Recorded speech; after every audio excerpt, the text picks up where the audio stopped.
In the heart of Italy lies a small city that has long been shrouded in mystery and secrecy. The Vatican City is a place of great intrigue and fascination, with a rich history that stretches back centuries. It is said to hold many secrets, hidden from the outside world by a select few. Those who have ventured within its borders have returned with tales of strange happenings and unexplained phenomena. Whatever the truth may be, one thing is certain: the Vatican City remains a place of great fascination and mystery, drawing the curious and the brave from far and wide. Vatican City is the smallest fully independent nation-state in the world in terms of land area, with a total of approximately 110 acres. Vatican City is home to the spiritual and administrative center of the Roman Catholic Church, and it has been an independent state since 1929, when the Lateran Treaty was signed between the Holy See and Italy. The treaty established Vatican City as a sovereign city-state, enclaved within Rome. Let's take a little look behind the scenes and possible secrets held close to the chest of the Vatican. The Secrets of Fatima.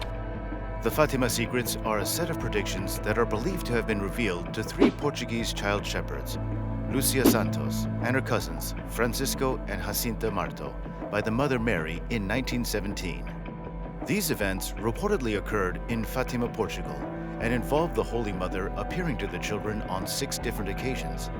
According to Catholic tradition, the Fatima Secrets are considered to be significant and revered by many believers. A little more information on each secret follows here.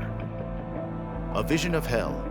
The children claim that the Virgin Mary showed them a vision of hell, which deeply shocked them and left them with a strong desire to save souls from eternal damnation. Prediction of the end of World War I and the beginning of World War II, as well as the request to consecrate Russia to the Immaculate Heart of Mary.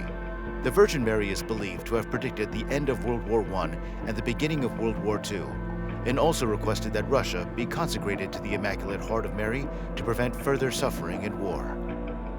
A vision of the Pope and other bishops, priests, religious and lay people being killed by soldiers. The Virgin Mary is believed to have revealed a vision of the Pope and other clergy being killed by soldiers, which has been interpreted by some as a prediction of the suffering of the Church during the 20th century. This part of the secret was not revealed to the public until the year 2000. It's worth noting that the 3 secrets of Fatima are not universally accepted within the Catholic Church, and their interpretation has been the subject of much debate and controversy. Dealings with Hitler's regime. The Vatican Bank, officially known as the Institute for Works of Religion, is the financial institution of the Holy See and serves as the central bank for the Catholic Church. It was founded in 1942 by Pope Pius XII, and its main function is to provide financial services to the Vatican, which includes managing the assets of the Holy See, handling financial transactions on behalf of Catholic organizations, and providing assistance to Catholic missions around the world. Despite its noble mission, the Vatican Bank has been shrouded in controversy and allegations of wrongdoing. One of the most prominent allegations is that the bank received stolen money from the Ustasha regime in Croatia during World War II. According to some sources, the Ustasha regime, which was a puppet government established by Hitler, transferred at least 200 million Swiss francs to the Vatican Bank. These funds were allegedly stolen from Jews and other minority groups during the war. There have also been reports of a secret back channel between Pope Pius X and Adolf Hitler during World War II. Some historians have claimed that the Pope used this back channel to communicate with Hitler and to try to influence his decision-making during the war. However, these allegations have been disputed, and the Vatican has denied any wrongdoing. In 2013, a branch of the Bank of Italy discovered inconsistencies in the Vatican Bank's dealings with the bank and referred the issue to Rome prosecutors.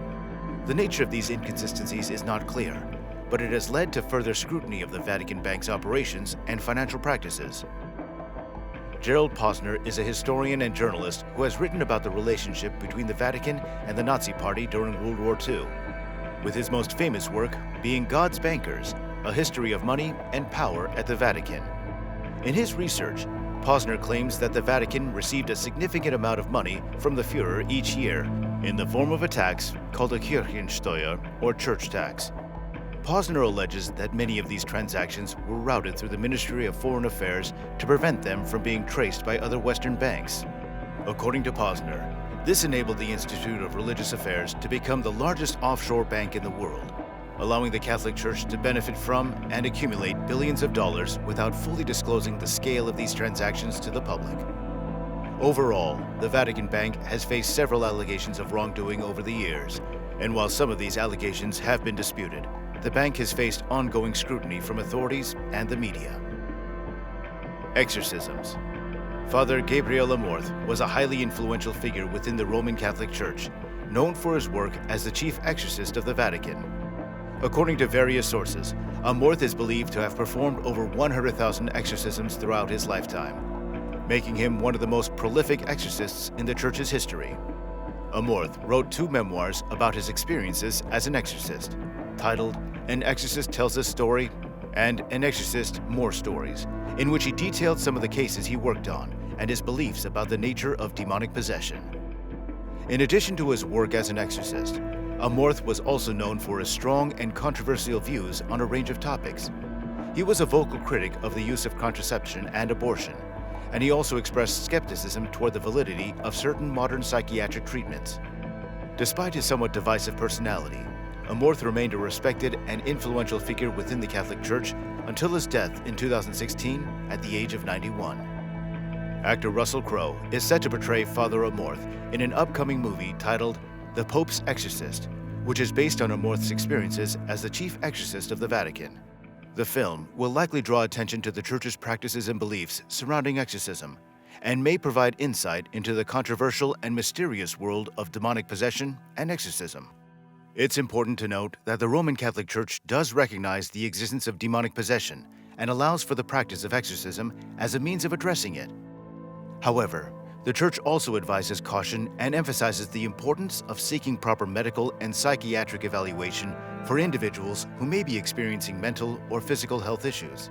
The Church cautions against attributing all unusual behaviors or experiences to demonic possession and encourages a holistic approach to addressing such issues.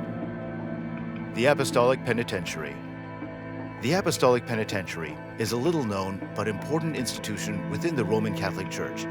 It's a tribunal that was established in the 12th century with the authority to investigate and rule on particularly serious or heinous crimes committed by individuals within the Church. These crimes may include, for example, attempting to assassinate the Pope, a priest revealing the identity or confession of a person who has confessed to them, and other grave offenses. The Apostolic Penitentiary is a secret tribunal, and its proceedings are not open to the public. This means that the details of the cases that are brought before the tribunal, as well as the decisions that are not made public.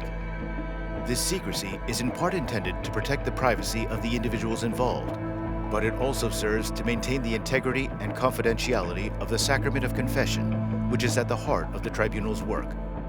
Only the Pope has the authority to grant absolution to individuals brought before the tribunal. The Pope, in his role as the head of the tribunal, is known as the Major Penitentiary and has the discretion to either grant absolution or allow an automatic excommunication to stand. In other words, the Pope has the final say on whether an individual's sins will be forgiven or whether they will be formally excommunicated from the Church. It's worth noting that the Apostolic Penitentiary is not the same as the Apostolic Signatura, which is the highest court of appeal in the Church. The Apostolic Signatura deals with judicial matters, such as disputes between church entities or the interpretation of church law, while the Apostolic Penitentiary is concerned with issues related to the forgiveness of sins. The two tribunals serve distinct but complementary functions within the Church, and both play important roles in the administration of justice and the spiritual lives of Catholics. The Trial of the Corpse. The Cadaver Synod, also known as the Cadaver Trial or the Trial of the Corpse, was a highly unusual and controversial trial that took place in the Catholic Church in 897 AD. The trial was held in Rome by Pope Stephen VI, who was the successor of Pope Formosus, the deceased pope who was the subject of the trial. The Cadaver Synod was held to put Pope Formosus, who had died a few months earlier, on trial for various alleged crimes and heresies. According to some accounts, Pope Formosus had been accused of making false statements and engaging in simony, which is the act of selling or buying spiritual offices or favors. Other allegations against Pope Formosus included unauthorized translations of bishops, interference in the affairs of other dioceses, and generally acting in a manner that was deemed inappropriate for a pope. To conduct the trial, Pope Stephen ordered the body of Pope Formosus to be exhumed and brought to the papal court. The body was dressed in papal robes and sat upon a throne, and the proceedings were conducted as if Pope Formosus were still alive. Pope Stephen VI acted as the prosecutor in the case, and several bishops were appointed to defend the deceased pope's reputation. The Cadaver Synod was a highly irregular and scandalous event, and it caused outrage among many Catholics. The trial was eventually declared null and void by Pope Theodore II, who succeeded Pope Stephen VI, and Pope Formosus was later reinterred with honor. Despite the official annulment of the trial, the Cadaver Synod has gone down in history as a strange and unsettling episode in the history of the Catholic Church.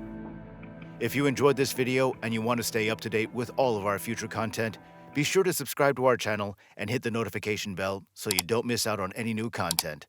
Until next time, stay curious.